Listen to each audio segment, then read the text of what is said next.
Hi hello' নমস্কাৰ, স্বাগতম জনাইছোঁ নতুন এটি ভিডিঅ'লৈ। আজি আমি আহিছোঁ গুৱাহাটীত অৱস্থিত দৌল গোবিন্দ মন্দিৰ দৰ্শন কৰিবলৈ।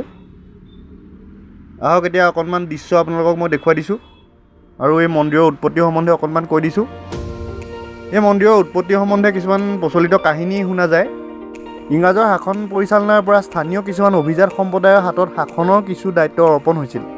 সেয়ে নলবাৰী অঞ্চলৰ সদৰ আমিনৰ দায়িত্ব দিছিল গড়গাৰাম বৰুৱাৰ ওপৰত। গড়গাৰাম বৰুৱা আছিল আনন্দৰাম বৰুৱাৰ পিতৃ।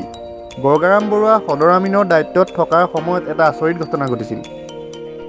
বৰ্তমান ৰঙিয়া নগৰৰ সীমাত জেকেৰিয়া নামৰ এখন গাঁৱৰ কাষতে সন্ধ্যাজাৰ নামৰ এখন অটব্য অৰণ্য আছিল। সেই জেকেৰিয়া গাঁৱৰে এজন ব্ৰাহ্মণৰ ঘৰত এজনী কপিলী বৰ্ণৰ গাই আছিল। গাইজনী হেনো নিতৌ শেষ নিশা ডিঙিৰ বান্ধ খোল খাই সন্ধ্যাজাৰৰ অৰণ্যলৈ গৈ এজোপা বিৰিণা গছৰ তলত উহাৰ পাতি গাখীৰ ঢালি পুনৰ গোহালিলৈ ঘূৰি আহিছিল।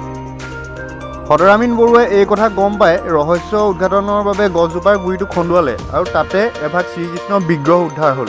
সেই মূৰ্তি সভক্তিৰে ৰাইজে শোভাযাত্ৰা কৰি আনি চন্দ্ৰভাৰতী পাহাৰত স্থাপন কৰে। তাত আগৰে পৰা থকা শ্ৰী শ্ৰী ঘনশ্যাম ৰায়ৰো বিগ্ৰহ আছিল।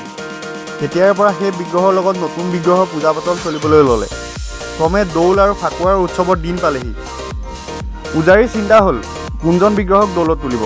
অৱশেষত পূজাৰীয়ে বিগ্ৰহৰ আগত সেৱা কৰি জনালে যে যিজন বিগ্ৰহক দৌলত থাপিব সেইজনৰ 4 আঙুলি আগবাঢ়ি আহিব লাগে। সেইমতে পিছদিনা পূজাৰী আহি দেখিলে যে নতুনকৈ অনা বিগ্ৰহজন 4 আঙুল আগবাঢ়ি আছে।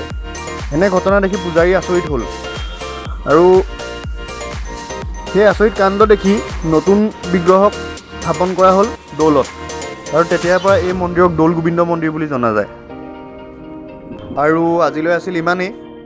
যদি মোৰ কিবা ভুল হৈছে আপোনালোকে ক্ষমা কৰি দিব আৰু কমেণ্ট বক্সত কমেণ্ট কৰি জনাব যদি কোনোবাই কিবা কাহিনী জানে। আৰু মোৰ চেনেলটিলৈ যদি নতুনকৈ আহিছে তেনেহ'লে লাইক, শ্বেয়াৰ, ছাবস্ক্ৰাইব কৰিবলৈ একেবাৰে নাপাহৰিব। ধন্যবাদ।